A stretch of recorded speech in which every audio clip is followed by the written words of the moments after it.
My girlfriend Helena has returned to Spain this morning, and I have no desire to leave the studio to find my house empty. I tried to distract myself by participating in the universal sport of groceries. My neighbourhood Lidl seems like the best option late at night. Suddenly I fall from the horse like Paul of Tarsus in front of the prophet. Panettone in the Netherlands. Panettone! Panettone! The sugar turned into flesh of every South European bun eater. The unknown Italian sweet in each of the Dutch supermarkets. The thirst that calls me every Christmas, and I have not been able to quench since I've lived here.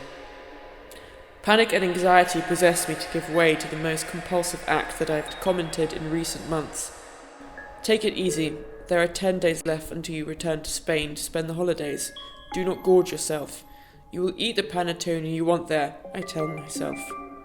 On the other hand, the end of the holidays is devastating. Your seminar is at hand around the corner, and you have no idea when you'll see Helena again.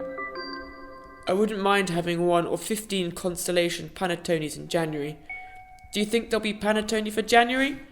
I ask myself, as I pretend to search the aisle shelves for something else. Of course not.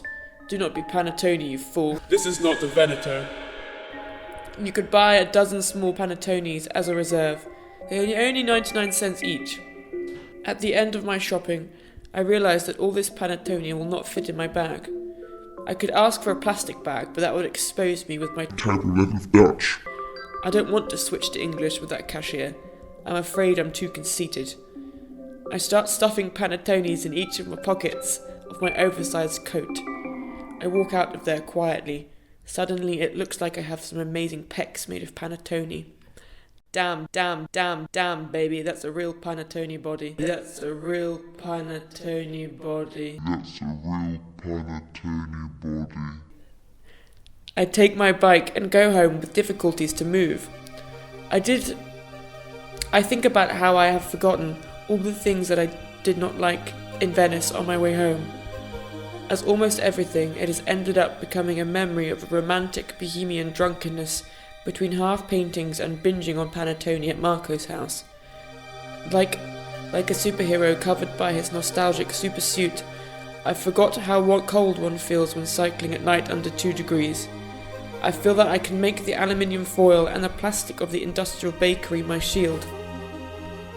If I close my eyes tightly, I can pick up the idea for a banner. Tonight I will sleep disconsolate, stuffed with panettone in the vastness of an empty room. Tomorrow I will run from here to the studio with the intention of finding that Dutch soup that makes me live a farce. I would cover the body of that puff pastry with marzipan if that helped me clarify my ideas.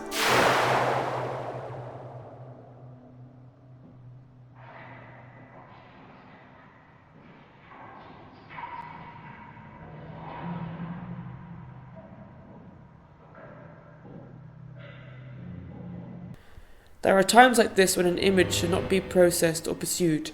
The image is, it manifests, as a presence, and it is our job to warn it. It may seem that the destiny of the image is to carry all kinds of meanings, although nothing hinders its mission more than the weight. The rest of them, those that are not overloaded with representations and symbols, have forms among them that only await the circumstance to display all of their reminiscences. There are not images freed from being meaningful. They simply do not have more will than we would give them with noble intention. I redirect all that to northern Italy, and through the panettone, I think of Leonardo's words, highly valued by the surrealists. According to him, the artistic invention could be enlivened from the contemplation of the elementary surfaces, an exercise in abstraction that leads us to the concreteness of shapes. Do not underestimate this opinion of mine, which reminds you that it's not too much effort. Stop sometimes to see, in the stains on the walls, or in the ashes of the fire, or clouds, or mud, or in other similar places, in which, if they will be well regarded by you, you will find wonderful intentions, which will awaken the painter's ingenuity to new inventions, such as compositions of battles, of animals and of men, landscapes, and the monstrous things such as devils, and the like, because they will honour you, because wit wakes up things confused. It is not the sugar explosion, but in the diabetic crash, in the absence of any awareness that the body makes something of this spoiled day with the inventions that you have at hand. As I said before, I wish this place would awaken all these daydreams in me.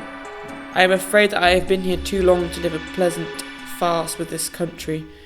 It is important to know how to leave a country before ending the field of self-imposed fiction.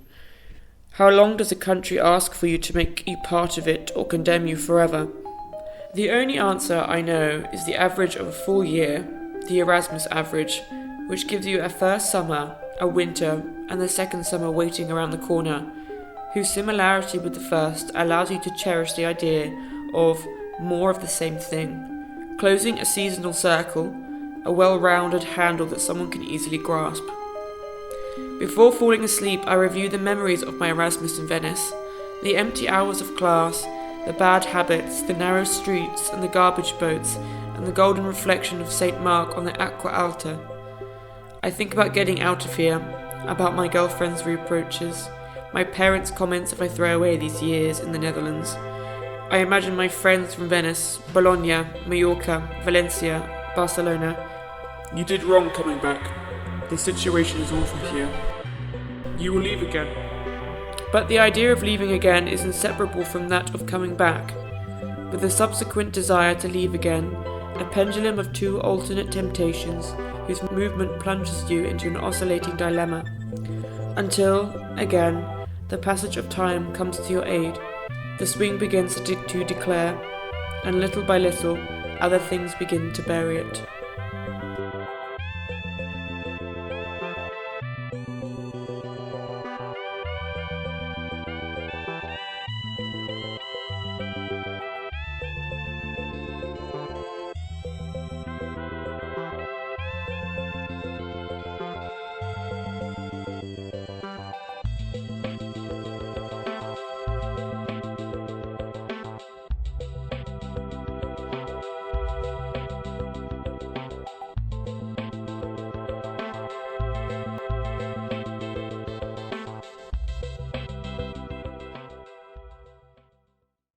Panettone!